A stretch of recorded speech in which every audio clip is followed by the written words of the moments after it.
Te damos la bienvenida a un nuevo audio de la hora silenciosa de Palabra de Vida, donde líderes alrededor del mundo compartirán con nosotros. El día de hoy escuchamos a... Hola, ¿cómo estás? Te habla Juan Ignacio Pascua desde Argentina, sirviendo en ministerio de la iglesia local de Palabra de Vida y en nuestra iglesia local e invernal. Y es un hermoso privilegio para mí que podamos meditar en el pasaje de Marcos, capítulo 4, versículo 30 al 41. Dice la palabra de Dios: decía también, ¿a qué haremos semejante el reino de Dios? ¿O con qué parábola lo compararemos? Es como el grano de mostaza que cuando se siembra en tierra es la más pequeña de todas las semillas que hay en la tierra, pero después de sembrado crece y se hace la mayor de todas las hortalizas, y echa grandes ramas de tal manera que las aves del cielo pueden morar debajo de su sombra. Versículo 33. Con muchas parábolas como estas les hablaba la palabra, conforme a lo que podían oír, y sin parábolas no les hablaba, aunque a sus discípulos en particular les declaraba todo. Verso 35 dice: aquel día, cuando llegó la noche, les dijo: pasemos al otro lado. Y despidiendo a la multitud, le tomaron como estaba en la barca. Y había también con él otras barcas. Pero se levantó una gran tempestad de viento y echaba las olas en la barca, de tal manera que ya se anegaba. Y él estaba en la popa durmiendo sobre un cabezal, y le despertaron y le dijeron: Maestro, ¿no tienes cuidado que perecemos? Y levantándose, reprendió el viento y dijo al mar: Calla, enmudece. Y cesó el viento y se hizo gran bonanza. Y les dijo: ¿por qué estáis así amedrentados? ¿Cómo no tenéis fe? Entonces temieron con gran temor y se decía el uno al otro: ¿quién es este que aun el viento y el mar le obedecen? Muy bien, encontramos aquí dos historias, dos momentos particulares que podemos dividir en la porción de hoy, y uno es la parábola de la semilla de mostaza y luego Jesús calmando la tempestad. Es interesante que si pensamos en estos dos pasajes, uno nos va a hablar acerca del reino de Dios y otro nos va a hablar acerca de las situaciones que viven aquellos que están en el reino de Dios. Claro, estar en el reino de Dios no nos asegura que no van a haber momentos difíciles en nuestra vida. La palabra de Dios compara, y Jesús compara el reino de Dios con este grano de mostaza, que va a mostrar que por más que parezca pequeño, cuando esto es plantado, produce un crecimiento exponencial. Esa semilla de mostaza que es tan pequeña producía un arbusto de unos 4 a 4 metros y medio aproximadamente, que daba sombra y, como dice ahí, los pájaros encontraban nido en ella. Ahora es interesante que en el Antiguo Testamento, cuando se habla de pájaros estando o habitando en un árbol, se habla de naciones que están encontrando lugar, y en este caso están encontrando lugar en el reino de Dios. Mira, yo quiero animarte cuando Pablo dice: el justo por la fe vivirá. Nosotros tenemos que pensar que el Evangelio puede crecer exponencialmente cuando hacemos y sembramos pequeñas cosas por medio de la fe. Al final del pasaje Jesús hace una pregunta y dice: ¿cómo no tenéis fe? Y no solamente hablando de la tempestad, necesitamos fe para introducirnos en el pueblo de Dios, en el reino de Dios, creyendo en el Evangelio de Cristo.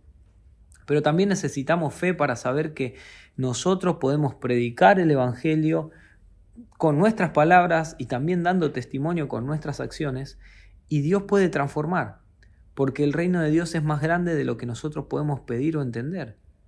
Dios puede hacer que cuando vos estás con un amigo o con una amiga y compartís el Evangelio, compartís las buenas noticias por medio de una charla, por medio de una situación difícil, ellos puedan creer en Cristo. Y no limites, no te cierres a que el Evangelio pueda tener un cambio en la vida de esa persona, porque es un crecimiento exponencial.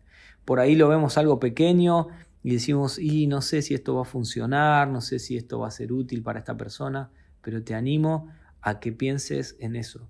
Las pequeñas cosas en las manos de Dios pueden ser muy grandes.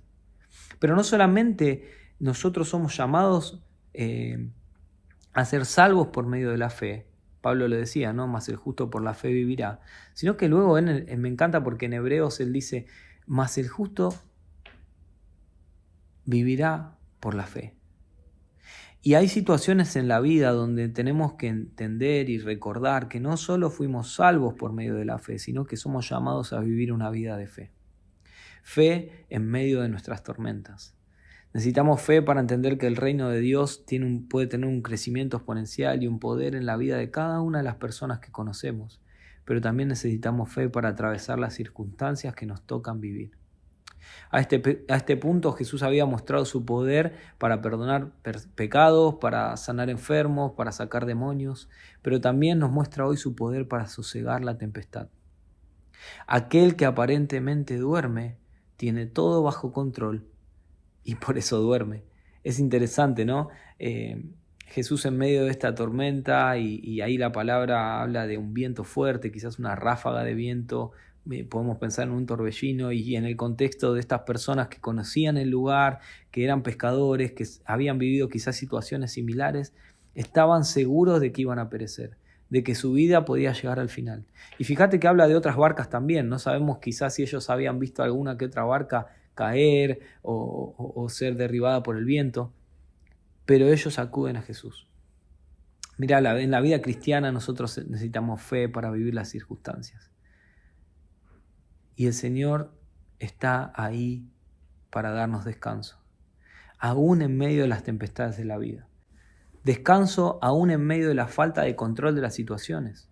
Descanso aún en medio de la enfermedad. Descanso para el alma porque Él está en nuestra barca. Y si Él está en nuestra barca, esa barca jamás se hundirá. No es solo creer en Cristo, es confiar en Cristo en nuestro día a día. Mira, yo quiero animarte a hacerte esta pregunta que un día los discípulos de Jesús hicieron. ¿Quién es este? No porque no conozcas a Cristo quizás como tu Salvador personal, sino porque tenemos que saber quién es este en medio de la enfermedad, quién es este en medio de la situación difícil, quién es este en medio de los momentos críticos de nuestra vida. Y que la respuesta la puedas encontrar en su palabra, pero también en su obrar diario en tu vida. ¿Has puesto tu fe solo en Jesús para la salvación de tu alma? ¿Confías en Cristo como tu cuidador y sustentador aún en momentos difíciles? Mira, te animo a que estos dos pasajes puedan ser una realidad en tu vida. Compartiendo el Evangelio, aún por medio de situaciones pequeñas, Dios puede hacer algo grande, pero también confiando en Cristo, que en las situaciones grandes Él está ahí para darnos descanso. Bendiciones y que tengas un hermoso día. Gracias por escucharnos. Recuerda que este audio no reemplaza tu tiempo a solas con Dios. Te animamos a que escribas tus aplicaciones personales. Hasta mañana.